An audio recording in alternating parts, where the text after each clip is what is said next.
Bloomberg Audio Studios. Podcasts, radio, news. Job title, Chief of Staff. The important word is staff, not chief. The world will treat you sometimes like you're the second most important person in the British government, but you're not a minister. You're not there to drive policy in the direction you think it should go. You're there to make the government of our country do what the Prime Minister wants it to do. As a new Chief of Staff gets his feet under the desk today, a spot of advice from Theresa May's Chief of Staff, Gavin Barwell. You're listening to Bloomberg UK Politics. I'm Yuan Potts. And I'm James Woolcock. Now, we'll have more from Gavin in a moment, but Cabinet meet today with a new Chief of Staff at the table, Morgan McSweeney. The latest reporting in The Guardian suggests he wants to make radical changes to Number 10's operations. Well, transforming Downing Street is one thing. Just keeping the show on the road is hard enough. Many a seemingly qualified candidate's been overwhelmed by the responsibilities of managing the whole operation. Months of negative media briefing and infighting until, ouch, Sue Gray gone in a fairly brutal reshuffle. So fair to say, Morgan McSweeney has a very big job on his hands. Well, on the show today, someone who's actually done the job. You heard him at the top of the programme. Gavin Barwell was Chief of Staff to Prime Minister Theresa May, also a former minister and now in the House of Lords. Gavin, leaving aside party politics, have you been surprised how quickly the wheels have fallen off the new government? Yes, I mean, I think pretty much everyone has, I guess. I thought that one of the most attractive things that Keir Starmer was offering before the election was a return to stability. You know, British politics really has been a psychodrama pretty much ever since the Brexit referendum, and it's quite remarkable, both in terms of the turmoil within Number 10 and also the problems he's got himself into over freebies, given how effectively he pilloried Boris Johnson, and rightly pilloried Boris Johnson for that. It appears they didn't learn anything from any experience of watching the trouble Johnson had. Is there a new, more febrile atmosphere in this country or around the world? Has politics changed? Are we ever going to get back to that kind of stability, or can we just say it's a problem with the current government? I very much hope we're going to get back to it, and we'll have to see how this new structure that he's put in place works, although it does look to me like in a couple of key regards it's an improvement. But it's not just that this stuff, we should be talking about more serious things. It's actually damaging to the effectiveness of government. So if we want to see this country better run, our economy performing better, our public services improve, we really need to get back to some stability. I want to come to that point about structure, Gavin, because your book, Chief of Staff, mentions kind of the limitations of Number 10, both in terms of civil servants and what else sort of tools are available to the PM in terms of its actual size. Now, the Labour Party was an election-winning machine, and it's been on contact with Downing Street that has run into problems. Is the problem here not Morgan McSweeney or Sue Gray or the individual chiefs of staffs? Is the structure of Number 10 itself?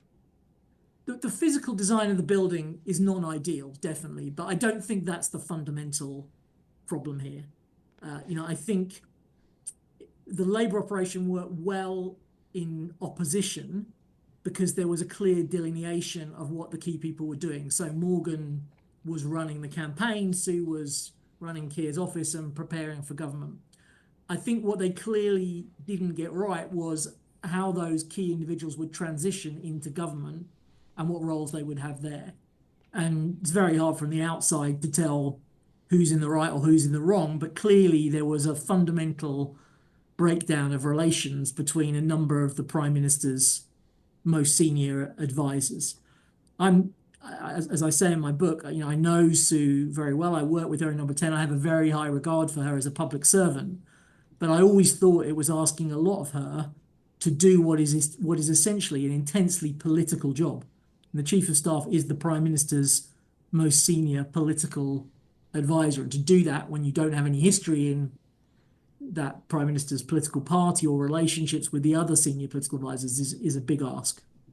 Yeah, I wanted to ask you on that, really. Do you think it was a mistake to put a very experienced civil servant in charge of what perhaps should be a very political job?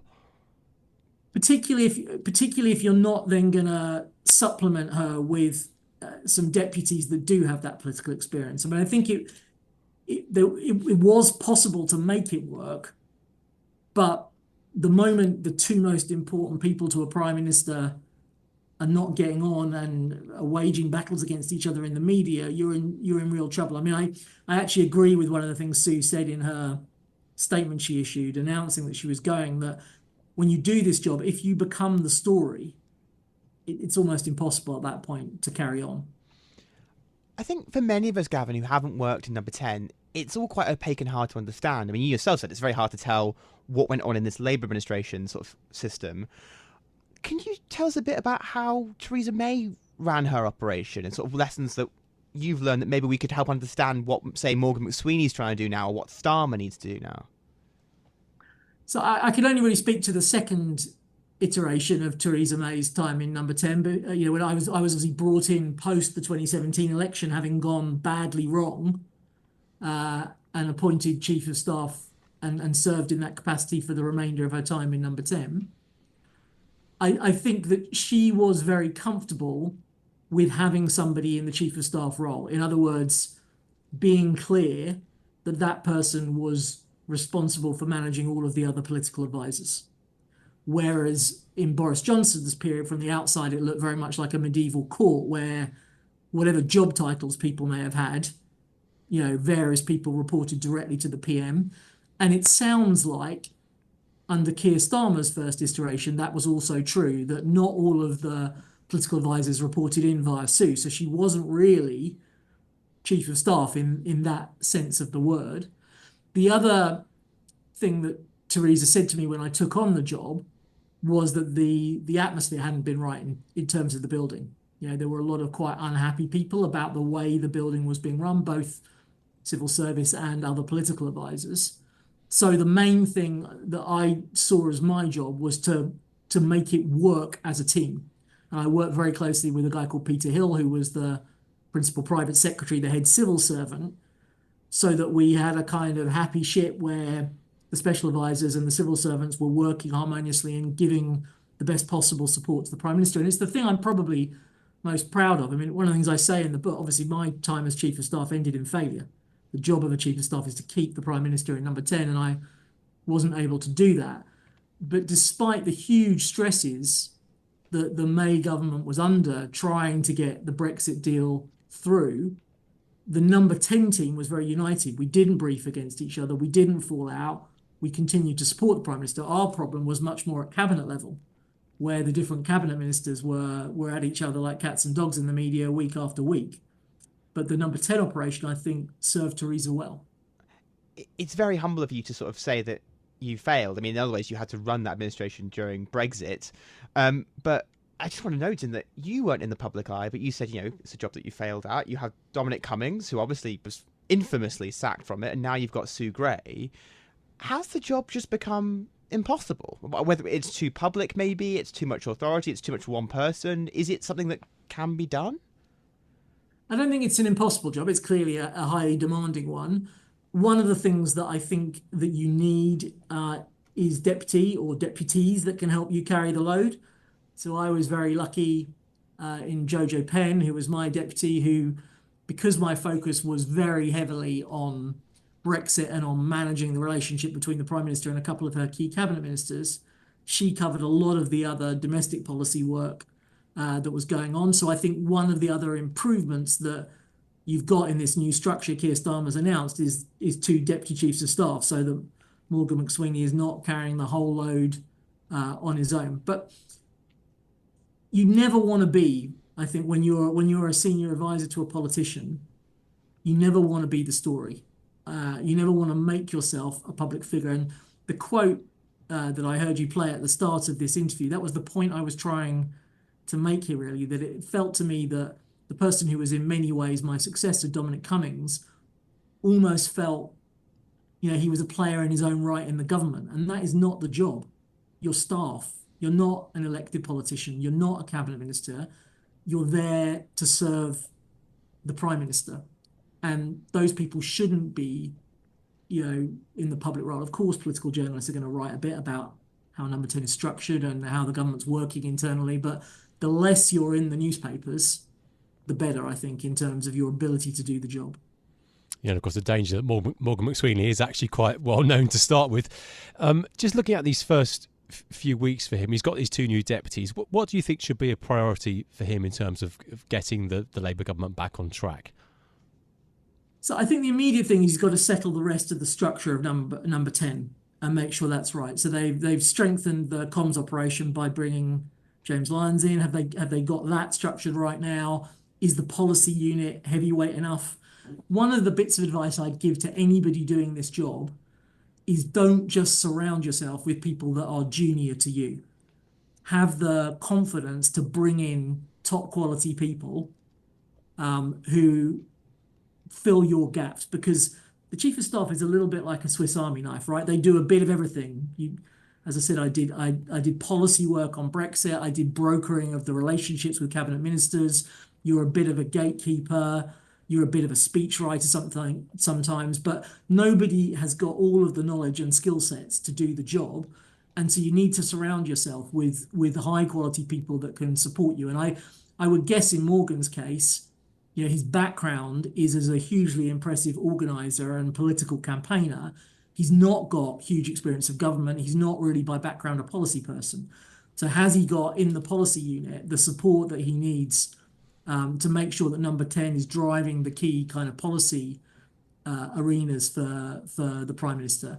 And I think if you think back to the Blair Downing Street operation, there were a number of really high quality people that Tony Blair had around him, and Jonathan Powell wasn't nervous about surrounding himself with other people who were maybe just as senior as him in the Prime Minister's eyes. I mean, you mentioned sort of policy experience there and sort of experience of Whitehall. I mean, when you were in number 10, you were working alongside the Cabinet Secretary Jeremy Hayward, who was extremely well known for his expertise. Obviously, Keir Starmer will need to find a new Cabinet Secretary because Simon Case is going. What should he be looking for? Who is there anyone we should be keeping our eye on and sort of hear in the media? What are the kind of qualities that Labour need to do if they're going to have a successful government? So I think on that job, you need to decide what it is you want them to do. Jeremy, I think, was an exceptional person who combined a very rare set of skills. But I think there are some cabinet secretaries who sort of function as a senior policy advisor to the Prime Minister. But I would argue the job that really needs doing at the moment is to raise the performance and the morale and the standing of the civil service. I think it took quite a battering under Boris Johnson's premiership and Liz Truss's premiership. So I would be looking for someone who is a leader that can restore the confidence, the capability of the civil service, and is going to be respected by their peers in terms of the other permanent secretaries, and is going to kind of lead that rejuvenation of our civil service.